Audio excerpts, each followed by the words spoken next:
कितना कीमती समय मिला है, कितना कीमती समय मिला है। आप समझ नहीं पा रहे हैं, आप समझ नहीं पा रहे, पछताना पड़ेगा बाद में। थोड़ा समय विश्राम किया जाता है, इसको अभ्यास में डाल लो। कई वर्ष हो गए मध्याह्न में विश्राम नहीं, नींद का नहीं, थोड़ा शरीर स्वस्थ होने का, लेट जाना फिर बैठ जाना, फिर टहलना, फिर लेट जाना बैठ जाना, नींद का नहीं। रात्रि में 4 घंटे इसको लेटने के लिए देते हैं बस, बीमार स्थिति में। शायद बीमारी ना होती तो पद्मासन में इसको हम विश्राम देते, पर अब पद्मासन लगा नहीं सकते। शरीर सुख आराम त्याग किए बिना भगवत मार्ग में कोई भी विजितात्मा नहीं हो सकता।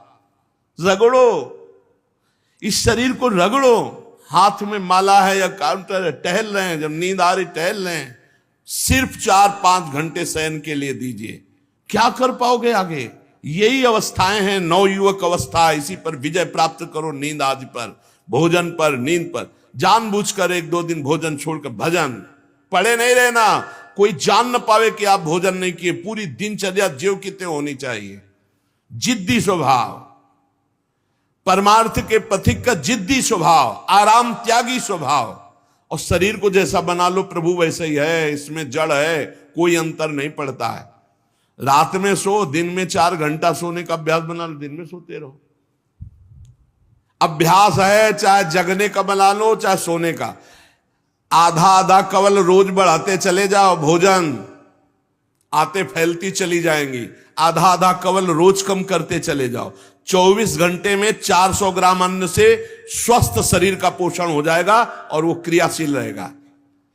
400 ग्राम अन्न से काहे को बर्बाद कर रहे हो? आते बढ़ाते चले जा रहे हो। इसको कम करो, कम करो। भोजन 400 ग्राम अन्न से काम चल जाएगा।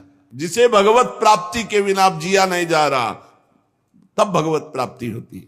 ये शरीर सुख आराम के त्यागने की, हमें बहुत समय बर्बाद मत करो, समय बर्बाद मत। भोजन कर रहे हो, नाम जब चल रहा है, अंदर पद चल रहा है। कोई भी भोग तुम्हें नहीं फंसा सकता यदि भगवान नाम चल रहा है। समझ ही नहीं रहे। भगवान नाम नहीं जप करना, बस मन मानी आचरण करना है। बड़ी भारी आवश्यकता है शरीर सुख आराम के मिटाने की साधक को। जीवन भर इसी में लगे रहे, जीवन भर। जब से इस मार्ग में चले तो इसी पर है। नींद और भूख, 2 पर भारी प्रहार रहा है। नींद और भूख, वो भगवान की कृपा से ऐसा। अब तो बहुत भारी रोग से ग्रसित है, लेकिन पीछे मुरारी शरण आए और कहा अल्ट्रासाउंड कराने चलना है। डॉक्टर ने बोला है तो आज कुछ खाना नहीं। हम कहा आज की बात कर रहे हो? 3-4 दिन से कुछ नहीं गया। जब डॉक्टर वहां देखा तो बोला बाबा पानी पे रहते हो क्या? जो वैसे किया, जानबूझ करके मधुकरी नहीं जाना, 3-4 दिन नहीं पाना। अब देखते हैं भजन कैसे होता है। और यह अभ्यास बचपन से, भूखे रह करके, सर्दी में, गर्मी में, बीमारी में, हर स्थिति में भजन नहीं छूटना, दिनचर्या नहीं छूटने। शयन में जो तुम्हें सुख मिलता है वो तमोगुणी नींद का है। जागृत होकर भजन में अगर समय व्यतीत कर दो, हाँ, जीवन आनंद में। शरीर सुख आराम को नष्ट करने की जरूरत है साधक को। दिन में सोना बंद करो। जो रात्रि में जगते हैं वो सो सकते हैं आधा टाइम। आधा टाइम सोने का टाइम 4 घंटे, तो 2 घंटे विश्राम कर लो। और रात्रि में ऐसी सेवाएं करो कि 1-2 घंटा उसमें विश्राम कर लो। 4 घंटे से काम। और जो रात्रि में चैन से सोते हैं, दिन में मत सो। दिन में टहलो, माला लो और अपने ही कमरे में टहलो, बंद करके कमरा, अपने ही अंदर टहलो। खूब नाम जप करो, मंत्र जप करो। देखो कैसा आनंद आता है कि अरे तेरा समय जा रहा है, पता नहीं आगे कौन सा रोग आ जाएगा, कौन सी घटना घट जाएगी। तू भजन करने लायक रहे या ना रहे, आज भजन कर लेगा तो कल, बता रहे हैं ना, हर समय मन उत्साहित रहता है। तभी हम कह रहे कि भजन करोगे तो मरते दम तक तुम्हारा उत्साह नष्ट नहीं होगा। उत्साह संपन्न, कितना आनंद रहता है। मन से भगवत आराधना शुरू हो जाती है, मन से पाठ शुरू हो जाता है, मन से परिक्रमा शुरू हो जाती है। हमें लगना है। आराम शब्द जीवन में नहीं। सीधी बात समझो, जब तक भगवत प्राप्ति नहीं तब तक आराम नहीं। राम काज कीन्हे बिनु मोहि कहां विश्राम। बिल्कुल जिद्दी स्वभाव बनाना पड़ेगा। शरीर, आलस्य, प्रमाद, भोग, नाना प्रकार की खान पान सामग्री, तो भगवान कहते फिर मेरी प्राप्ति की विजितात्मा बनो। आराम है, राम काज कीन्हे बिनु मोहि कहां विश्राम। समुद्र पार कर रहे, मैनाक जी प्रकट हो गए, थोड़ा विश्राम कर लो। बोले नहीं, राम काज कीन्हे बिनु मोहि कहां विश्राम। मोहि कहां विश्राम। सेवक सुख चाह, मान भिखारी, व्यसनी धन, शुभ गति व्यभिचारी, कभी नहीं। सर्वभूतात्म भूतात्मा, संपूर्ण प्राणियों के साथ आत्मवत व्यवहार करे, सब में मेरा प्रभु विराजमान है। जैसे हमारे किसी शरीर के अंग में चोट लग जाए तो हमें ही लगती है, ऐसे संपूर्ण चराचर जगत में जब हम किसी को दुखी देखे तो हमारा हृदय दुखी हो जाए। कैसे इसके दुख को, इसे सर्वभूतात्म भूतात्मा कहते हैं। जो योगी होता है वो सबको सुख पहुंचाने की चेष्टा करता है, किसी को भी दुखी देखकर उसका हृदय व्याकुल हो जाता है। साधन में स्वाभाविक प्रवृत्ति नहीं होती, लगाना पड़ता है, इसलिए उद्देश्य दृढ़ रखो। अब हमको इसी जन्म में भगवत प्राप्ति करनी है। हम प्रियालाल की शरण में हैं। हमारा एक एक मिनट बड़ा कीमती है। हर मिनट में, हर सेकंड में हमें नाम जप करना है और प्रभु के भरोसे रहना है। कम सोना है, कम खाना है, कम बोलना है। 3 बातें पकड़ो। कम सोना, इसका अभ्यास बना लो। कम खाना, इसका अभ्यास बना लो। और कम बोलना, इसका अभ्यास। ये 3 बातें जीवन में साधक के बिल्कुल सरलता पूर्वक आ जानी चाहिए। मिताहार, मित भाषण और नियमित शयन। शयन से बचो, ये बहुत जहर है। नींद बहुत जहर है। निद्रा आलस प्रमादोत्थम तत्तामस मुदाहृतम। इसको एक सीमा में बांध दो। 3 घंटे, 4 घंटे, 5 घंटे, बस 24 घंटे माला, काउंटर, वाणी, सेवा, टहल रहे हैं। सो नहीं सकते, आराम नहीं कर सकते, नहीं कर सकते। ये अभ्यास बनाओ तभी आगे बढ़ पाओगे। सत्संग रोज सुनते हो, देखो तुम्हें जो डांट लगती है, तुम्हें बहुत प्यार करते हैं। प्रभु बहुत प्यार करते हैं, इसलिए डांट लगवा रहे हैं, इसलिए आपको सत्संग सुना रहे हैं। ये जीवन सार्थक कर लो, नहीं तो बहुत पछताना होगा। हम पशु पक्षी के जीवन में साधना नहीं कर पाएंगे। कैसे हमारा चिंतन बदले। भगवान ने अगला शब्द का मदगत प्राणा। प्राण जिसके मेरे में समर्पित है। प्राण समर्पित का मतलब है प्राण वायु को लेकर प्रधान है। भोजन न मिले, जल न मिले तो भी हम जीवित रह सकते हैं काफी समय तक, क्योंकि प्राण वायु। प्राण बलवान पुष्ट होते हैं अन्न और जल से, लेकिन प्राणों की सत्ता वायु से है। ये जो श्वास प्रश्वास है, भोजन हमें 4-6 दिन न मिले तो आराम से दिनचर्या चल सकती है। पानी 8-10 दिन न मिले तो भी दिनचर्या चल सकती है। ऐसा नहीं कि मर जाएंगे, लेकिन 2 मिनट वायु ना मिले तो मर जाएंगे। 2 मिनट वायु ना मिले तो प्राण नष्ट हो। प्राण का सीधा संबंध वायु श्वासों से है। और प्रभु को प्राण समर्पित करने का मतलब हर श्वास नाम जप करना। मदगत प्राणा। हम पानी भी पिएंगे, भोजन भी पाएंगे तो प्रभु को समर्पित करके और हर श्वास नाम जप करेंगे तो ये मदगत प्राणा होगा। मत चित्ता, निरंतर चिंतन करने के लिए हमें प्राणों को समर्पित करना होगा। हमारे प्राण समर्पित हैं, हम प्रसाद के द्वारा प्राणों का पोषण करेंगे और हर श्वास प्रश्वास में नाम जप। श्वास ऊपर गई तो नाम जप, श्वास नीचे गई तो नाम जप। बोधयंता परस्परम। यदि हम किसी से बात करेंगे तो अपने प्रभु की चर्चा करेंगे।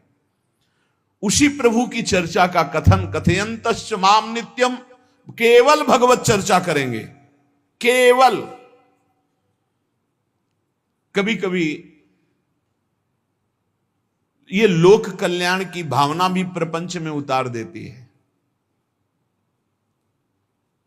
निवेदन है कि यहां कोई लोक वार्ता का प्रश्न लेकर के नावे, एक जगह तो बख्श दो, जहां केवल भगवान के संबंध की चर्चा होने दो। श्रीधाम वृंदावन में आप आए हो तो प्रिया प्रीतम की चर्चा का प्रश्न करो, प्रिया प्रीतम की चर्चा सुनो, निहाल हो जाओगे। तुष्यंत च रमंत च, उसी में आनंद और संतोष होता है। भगवत चर्चा हुई और उसी में रमण करे। एक जगह तो रखो जहां तुम केवल प्रभु की चर्चा सुन सकते हो, प्रभु की चर्चा कर सकते हो। प्रपंच का तो बहुत विस्तार है। कथयंत च माम, माम भगवान कह रहे हैं, कथयंत च माम नित्यम तुष्यंत च रमंत च। चलते हैं हम भगवत मार्ग में, फैल जाते हैं फिर दुविधा युक्त संसार प्रपंच में। केवल भगवत चर्चा, कथयंत च माम, भगवान केवलम, केवल माम, मेरा, प्रियालाल की सिवा और कोई चर्चा नहीं। बार बार बोर्ड लगवा देते हैं, श्यामा श्याम की चर्चा के सिवा यहां कोई चर्चा न की जाए। आपको अगर आशा है कि यहां से कोई काम बनते हैं तो हम पहले आपको बता देते हैं, हम असमर्थ हैं, हमारे में कोई सामर्थ्य नहीं है। हम केवल प्रभु की चर्चा करते हैं, प्रभु का नाम जपते हैं, प्रभु के लिए जीवन है, बस इतनी बात है। जो प्रभु में डूबना चाहता है वो आए, स्वागत है। इसके अलावा ना कोई आशीर्वाद, ना कोई तंत्र मंत्र, ना कोई जंतुर, ना किसी भी तरह की कोई ढांढस वृत्ति बना सकते हैं कि जाओ तुम्हारा ये ठीक हो जाए, तुक्का लग जाए, ठीक हो जाए, तुम्हारे भाग्य की बात है। यहां से कोई चमत्कार नहीं, यहां एक ही चमत्कार है, मलिन मन को श्री भगवान में लगा देना, जीवन को जीवन मुक्त अवस्था में पहुंचा देना। निर्विकारता की स्थिति प्राप्त करने के लिए साधु समागम है। भगवान का आदेश है, यदि मुझे अनुभव करना चाहते हो, इसी जन्म में परमानंद की प्राप्ति करना चाहते हो, तो मय्येव मन आदत्स्व मयि बुद्धिम निवेश है। कैसे करोगे? तो भगवान कह रहे मत चित्ता, मेरे में चित्त लगाओ। चित्त कैसे लगेगा? चूंकि हम प्राणों से बहुत प्यार करते, देह प्राण ते प्रिय कछु नाही, इसलिए भगवान को कहना पड़ा प्राण मेरे को समर्पित करो। कैसे समर्पित करें? जो खाओ पियो भगवान को भोग लगा के, और रात दिन नाम जप में, हर श्वास में भगवत चिंतन। अगर वार्ता करनी तो बोधयंता परस्परम कथयंतश्च माम नित्यम, केवल मेरी चर्चा। बड़ा दुर्लभ हो रहा है, भगवत चर्चा होना बड़ा दुर्लभ हो रहा है। भैया ये सब सुनहु भरत भावी प्रबल, बिलख कहो मुनिनाथ, हानि लाभ जीवन मरण जस अपजस विधिहात। जब कर्मों का फल भोगने का आया तो महात्मा जी, और जब पाप कर्म करने जा रहे थे तो पूछ लेते हमसे कि हम पाप कर्म करने जा रहे हैं, आपकी अनुमति है क्या? तब नहीं, तब किसी ना भगवान की याद की, न गुरु की याद की, मनमानी आचरण किए। तो अब भोग आया है, अब भोग लो, उसको भोगना पड़ेगा, वो यहीं मिलेगा तुम्हें। पति पत्नी परिवार संसार मित्र, इन्हीं में सब कलह अशांति मारपीट नाना प्रकार का। अरे पूछो मत, भगवान के चरणों का जब तक आश्रय नहीं लोगे तो यहां का ये प्रेम विवाह, यहां का प्रेम तुम्हें शांति प्रदान नहीं कर सकता। भगवत भाव रखोगे, हर परिस्थिति को शांति पूर्वक निर्वाह। ये जीवन काटना भी एक कला है। मनुष्य जीवन कोई पशु जीवन नहीं है। अगर अध्यात्म नहीं तो आप इसको जी नहीं सकते, आप इस जीवन को नहीं जी सकते। अशांत रहोगे, क्लेशित रहोगे, परेशान रहोगे। जीवन की कला है द्वंद्वों में समता, संपूर्ण जगत में रहते हुए ममता रहित हो जाना, संपूर्ण क्रियाएं करते हुए अहंकार रहित हो जाना। अभी जीवन मुक्तता का आनंद आ जाए तो मत चित्ता, मदगत प्राणा, बोधयंता परस्परम, कथयंत च माम नित्यम, तुष्यंत च रमंत च। हमारा उद्देश्य भगवत प्राप्ति का है। जो भगवत संबंध से भगवत प्राप्ति करना चाहता है उसके लिए दरबार खुला है, फ्री है, कोई फीस नहीं है, कोई शर्त नहीं है। तुम कौन हो, कहां के हो, कोई मतलब नहीं। आपका केवल संबंध भगवान के संबंध से वार्ता होगी तो यहां हो सकती है। इसलिए सावधानी होकर हमारे समय को निरर्थक ना किया जाए। बहुत कीमती समय, जब प्रश्न होता है तो फिर उस पर चर्चा करनी ही होती है। हमें सिर्फ भगवान का आदेश है, कथयंतश्च माम नित्यम तुष्यंत च रमन्ति च। उसी में संतोष करना, उसी में रमण करना है। हमारा भरण पोषण श्री प्रिया जी से होता है, किसी व्यक्ति से नहीं होता है। हमारे यहां श्री श्यामा श्याम विराजमान है, उनका पूरा जगत है।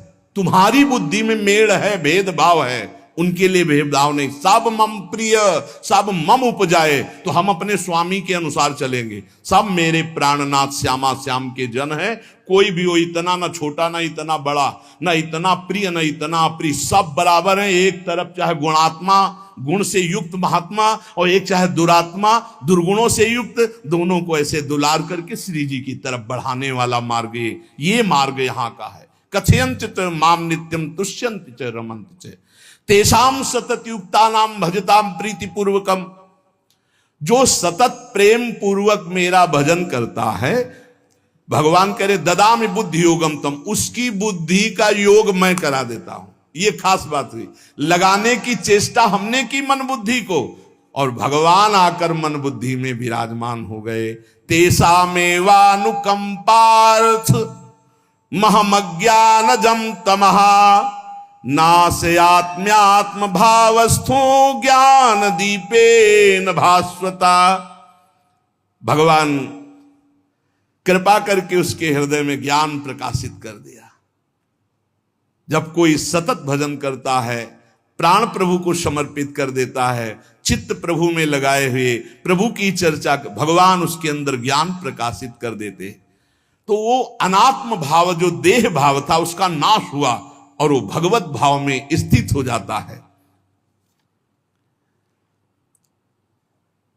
भगवान कह रहे हैं मत चित्तः सर्वदुर्गाणि मत प्रसादात् तरिष्यसि। जब कोई मेरे में चित्त लगाता है तो मेरी कृपा से सारे दुर्गुणों का नाश हो जाता है। महात्मा तो भगवान बनाते हैं, करो सत्य ते साधु समाना, मैं उसे साधु बनाऊं। हमारा कर्तव्य, हमारा चित्त प्रभु में लग जाए, मेरा चिंतन करो, भगवान का आदेश है। बस खास बात है चिंतन। हमारी प्रारंभ से विशेष श्रद्धा इसी बात में रही गुरु शब्द पे, कि रात दिन कोई भी चेतना युक्त क्षण ऐसा ना जाए जिसमें भगवत विमुख होता हो। बस इसी बात की साधना जीवन भर रही। प्रारंभ में गुरुदेव ने कह दिया जब तक चेतना है तुम्हारे में, तो तुम्हारा जागृत अवस्था का चेतना युक्त एक भी क्षण व्यर्थ नहीं जाना चाहे। तो गुरु कृपा से यही प्रयास रहा है कि हमारा एक भी मिनट भगवान से विमुख न जाए। पूर्व में ऐसी स्वभाव वृत्ति बनाई थी कि लोगों को ये शंका होती थी कि ये बोल पाते हैं कि नहीं बोल पाते हैं, अर्थात इनके वाणी है कि नहीं है, मूक मौन, जटाओं का बोझा, एक वस्त्र, बस शांत। बुलाया गया, घंटा बजा तो पहुंच गए, प्रसाद लिए, उसमें एकांत, हर समय मंत्रा। कथा में बैठे हैं, अनुकूल वचन आया तो सुन लिया, नहीं पूरा का पूरा सत्संग ऐसे ही चला गया। हमारा मंत्र चल रहा है, एक क्षण भी मंत्र से बिलग नहीं। हमारा कर्तव्य है केवल चिंतन। चिंतन करोगे तो अभी मुक्त हो, अभी परिणाम में नहीं। अभी हम राधा बोल रहे हैं, अभी प्राण निकले, अभी श्री जी के पास पहुंच जाएंगे। भगवान की कृपा का बल और साधन का तुम्हारा पूरा प्रयास प्रयत्न, ध्यान रखो, दो से सिद्धि प्राप्त होती है। भगवान की कृपा का बल और आपकी पूरी साधना का प्रयास प्रयत्न, कायरता नहीं। भगवान की कृपा का बल और तुम्हारा पूरा प्रयास, पूरा प्रयत्न। देखो भगवान की दर्शन वृत्ति हृदय में जागृत हुई ध्रुव जी के पद को लेकर, कामना को लेकर। मैं भगवान का साक्षात्कार करूंगा, उनसे वरदान मांगूंगा कि मुझे सबसे श्रेष्ठ पदवी की प्राप्ति हो। चले, भगवान नारद जी मिले। पहला प्रलोभन, चलो अभी तुम्हें इस सम्राट पद पर नकार दिया। फिर भय, सांप हैं, बीछी हैं, जंगल के बड़े, और फिर यक्ष राक्षस, न जाने कौन कौन है। तुम अभी बालक हो, तुम्हें खा जाएंगे, तुम क्या तपस्या करोगे, क्या भजन। नहीं, इससे भी नहीं टिके। कुछ भी हो, कदम वापस नहीं जाएंगे, अब तो हरि की प्राप्ति। तो गुरु मंत्र दे दिया। 6 महीने बहुत ही देह भाव रहित होकर उच्च कोटि की साधना की। बालक होने पर यही मथुरा में, मधुपुरी में देह भाव रहित होकर के, क्योंकि जंगल में ऐसे ऐसे मच्छर बड़े बड़े ना, एक मच्छर मारे तो पूरा होश खराब हो जाए, पूरी चेतना जागृत। तो उस 5 वर्ष के राजकुमार के शरीर में कितने मच्छर चिपके रहे होंगे। क्या क्या भयावह। हमने तो सैनपुर में देखा, आसन लगाए बैठे, काला नाग सांप ऐसे फुसकार रहा है। पूरा दृढ़ निश्चय है कि अगर ये काटने का समय है तो काट लेगा, नहीं काटना तो बिल्कुल नहीं काटेगा, बैठे रहो। वो ऐसे पास से निकल गए, छाती से भी निकल गए हैं। निश्चय कि अगर काटना है काट। सैकड़ों बिच्छू, कभी ऐसे डंक नहीं मारा। और अगर काटना हो मारना हो ना तो बढ़िया महल में बैठे हो तो वहां जाके काट लेंगे। ध्रुव जी अपनी निष्ठा से कभी नहीं विचलित हुए। अब जब भगवान सामने आए तो आखिरकार 5 वर्ष के बालक घबरा गए। भगवान का तेज, भगवान का रूप, भगवान की महिमा।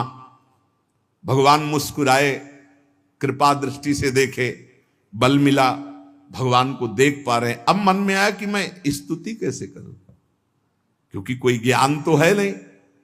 भजन किया, भगवान की प्राप्ति हो रही, लेकिन अब कोई ऐसा ज्ञान तो है नहीं जिससे भगवान का स्तवन करे।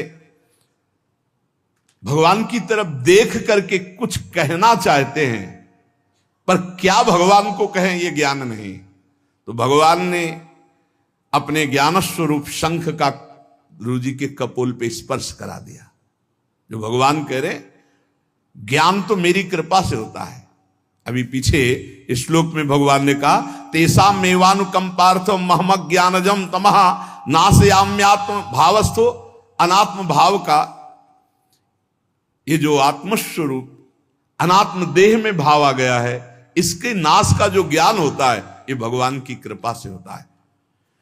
जे भी संग छुआया दिव्य ज्ञान और भगवान की दिव्य स्तुति की। तो ये देखा जाता है कि भगवान की कृपा से ही साधक में दिव्यता आती है, दिव्य ज्ञान आते हैं। पर प्रयत्न अपना होना चाहिए। प्रयत्न था तभी तपस्या में आए, नहीं तो प्रलोभन में फंस जाते या भय में डर जाते। ना प्रलोभन में फंसे चक्रवर्ती सम्राट पद देने पर, और ना भय में फंसे कि सांप बिच्छी और सिंह खा जाएगा, इससे भयभीत नहीं हुए। और प्रयत्न इतनी जोर का किया, आप भागवत में पढ़ लीजिए, देह भाव रहित होकर कितना कठोर तप, 6 महीने में भगवत साक्षात्कार। आत्मबल, भगवत कृपा बल। ये मन है बहुत डराता है, कैसे जिएंगे, बुढ़ापे में कौन सेवा करेगा, क्या दुनिया का प्रपंच खड़ा कर देता है। इसको इसी ज्ञान से काटो, भगवान है ना, भगवान सब करेंगे। भगवान के लिए हमने जीवन दिया है, ये जीवन भगवान के लिए हार। अरे दिव्य हो जाओगे, रिद्धियां सिद्धियां हाथ जोड़े खड़ी रहेंगी। भगवान जानते हो क्या भगवान है। हम एक बार भगवान के नाम पर अपने आप को न्यौछावर तो करके देखें, पर यह अहंकारी जीव मानता नहीं है। यह अहंकार का बल लिए रहता है। आसुरी प्रकृति है ये अहंकार। अहंकारम बलम दर्पम कामम क्रोधम च संश्रिताः। जिसके अंदर ये आसुरी प्रवृत्ति अहंकार होता है, उसमें काम क्रोध लोभ ये भरपूर होते हैं। कहां से भगवत प्राप्ति हो। जहां ये दुश्मन रहते हैं वो घर तो तुमने सुरक्षित दे रखा है दुश्मनों को। आसुरी प्रकृति को तुमने, अहंकार को अपना स्वामित्व दे रखा है। मैं वो अहंकार जिसके साथ प्रकृति लगती है। जब अहंकार और बढ़ जाता है तो ईश्वरोहम अहम भोगी सिद्धोहम बलवान सुखी। तरंग से समुद्र नहीं होता, समुद्र से तरंग होती है। हम जितने भी हैं सब तरंग हैं उस परमात्मा की। वायु विकार नष्ट हुआ, समुद्र में ही लीन हो गए, ये बात है। लेकिन एक तरंग समुद्र नहीं पैदा कर सकती। एक सूर्य चमक रहा, कोई बन के सूर्य दूसरा चमक के दिखाए। बहुत सावधानी से उपासना करो। ये अहंकार, भगवान कह रहे हैं, भगवान ये जो अहंकारम बलम दर्पम कामम क्रोधम च संश्रिताः, इस अहंकार को नहीं मिटाया तो ये अनुभव कराने लगता है और 4 बोलने लगते हैं कि आप तो भगवान हैं। तो धर्म सम्राट करपात्री जी, इतने सिद्ध महापुरुष, और विश्वेश्वर विश्वनाथ जी की स्थापना करके रात दिन आराधना, काशी में बड़े बड़े सिद्ध महापुरुष भगवान शिव की आराधना करते, बड़े बड़े सिद्ध महापुरुष भगवती अम्बा की आराधना करते। ये कौन सा ज्ञान प्रकट हो जाता है जो भगवत स्वरूपों का अपमान होने लगता है। मुझे यही समझ में नहीं आता। गुरु रूप से हमें शास्त्र के आचरण देने आए, मनमानी भ्रष्टाचार सिखाने नहीं आए। आज तक कभी कहीं भी भगवत स्वरूपों का अपमान महापुरुषों द्वारा नहीं हुआ।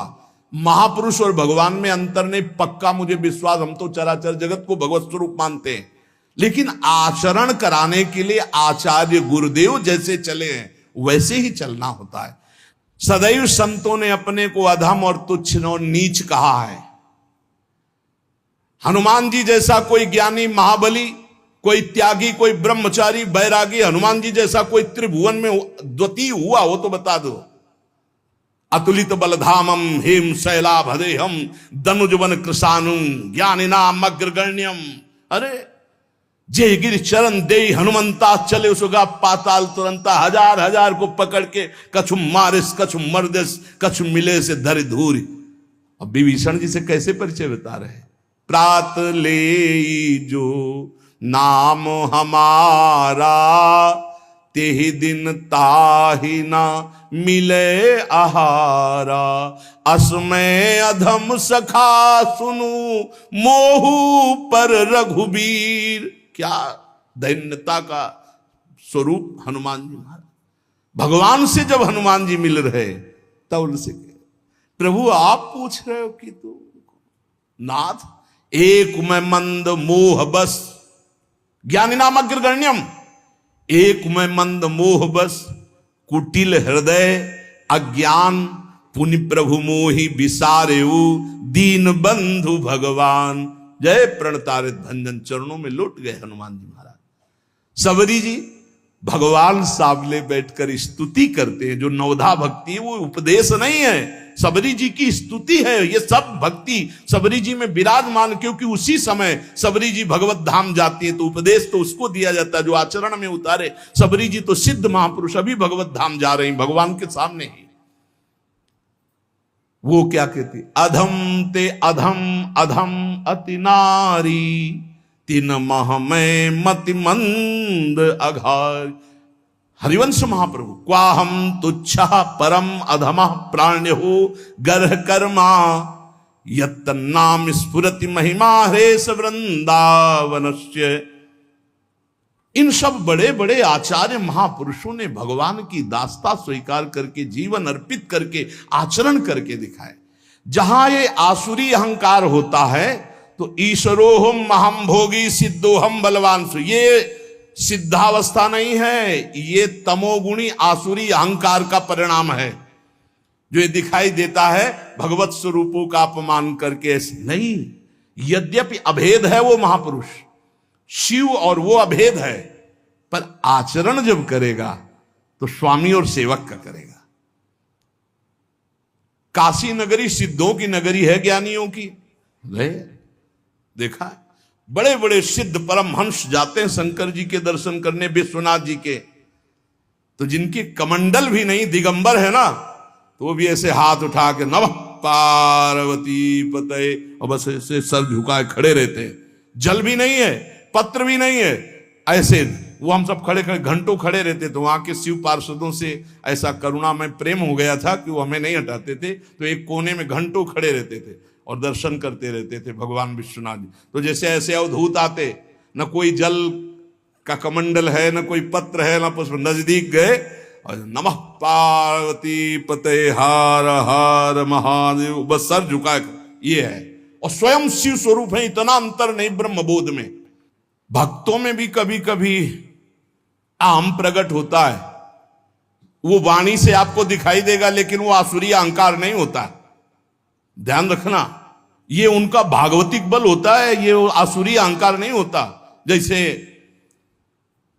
जनक जी की सभा लगी हुई है, भगवान श्री राम लक्ष्मण जी विराजमान है विश्वामित्र जी के समीप बड़े सौम्य भाव से।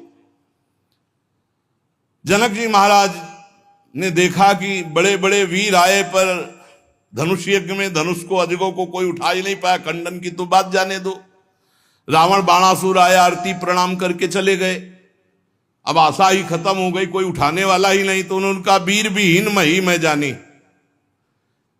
अब मैं आज जान गया कि पृथ्वी वीरों से रहित हो गई। अगर मैं ऐसा जानता कि इस भूमंडल में कोई वीर ही नहीं अजगों का खंडन करने वाला, तो मैं ऐसा प्रण नहीं लेता, मेरी जान की कुंवारी रह जाएगी।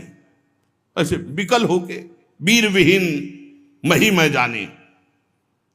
जनक जी ने इतनी बात जेव ही कही तो लक्ष्मण जी कूद पड़े सिंह शावक की तरह उछलकर। और कहा कि जहां रघुकुल भूषण भगवान श्री राम विराजमान हो जनक, ये बड़ी तुमने निराशापूर्ण बात कैसे कह दी? तुमने ऐसी बात कह दी जहां रघुकुल भूषण भगवान श्री राम विराजमान है। ताल ठोकी और कहा अगर इनका इशारा हो जाए, समझो, जो तुम्हारी अनुशासन पाओ, कंदुकियू ब्रह्मांड उठाओ, काचे घट जिमी डारों फोरी, सकऊं मेरु मूलक जिमी तोरी, कमल नाल जिमी चाप चढ़ाऊं, जो जन सत प्रमाण ले धाऊं। हे जनक, जहां रघुनाथ जी विराजमान होते वहां ऐसी बात नहीं कहते। तुमने ऐसी बात कैसे कह दी? अगर मेरे स्वामी का आदेश हो जाए अभी तो पूरे ब्रह्मांड को कच्चे घड़े की तरह तोड़ दूं। ये अजगौ पुराना 100 योजन एक बार में दौड़ते हुए जाऊं और इसको ऐसे कमल लाल की तरह तोड़ दूं, मेरे स्वामी का आदेश हो। यह अहंकार नहीं है। पहली बात कही, जो तुम्हार अनुशासन पावो, अगर मेरे प्रभु श्री राम की आज्ञा हो जाए। और लक्ष्मण जी ने एक बात और कही कि तोरों छत्रक दंड जिमि तव प्रताप बलनाथ। आज के बाद कभी धनुष स्पर्श नहीं करूंगा यदि मेरी बात झूठी हो जाए। आपके प्रताप से इसे बरसाती छत्ते की तरह तोड़ दूं इस अजगौ को, अगर आपका आदेश हो। तो प्रताप बलनाथ, यह अहंकार नहीं है, यह भक्त का भगवत प्रताप है। दशानंद कह रहा है, अरे मुझे क्या भय, तेरी सभा में अगर कोई वीर हो तो मेरा पैर उठा दे। मैं राम जी का एक छोटा सा सेवक हूं, तू मेरे प्रभु को बार बार मनुष्य कह रहा है, मैं जिनका सेवक हूं। तेरी सभा में तू जो अपने सभा बलों के बल पर बलवान होकर कहता है कि ये सब आहार है, तो मैं उनका एक छोटा सा दूत हूं। अगर कोई मेरा पैर उठा दे तो जानकी जी को राम जी हार जाएंगे, वापस चले जाएंगे। राम प्रताप सुमिरपन रूपा।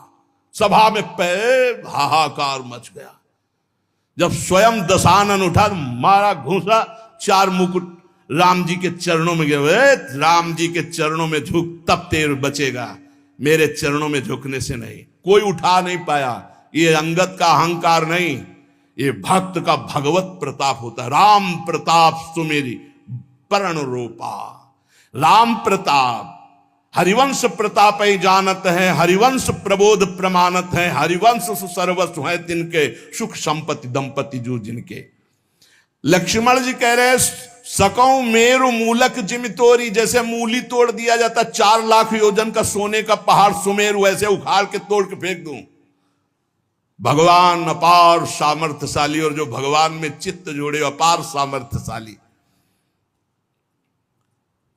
हम लोग कभी कभी अहंकार और प्रताप के भेद को नहीं समझ पाते।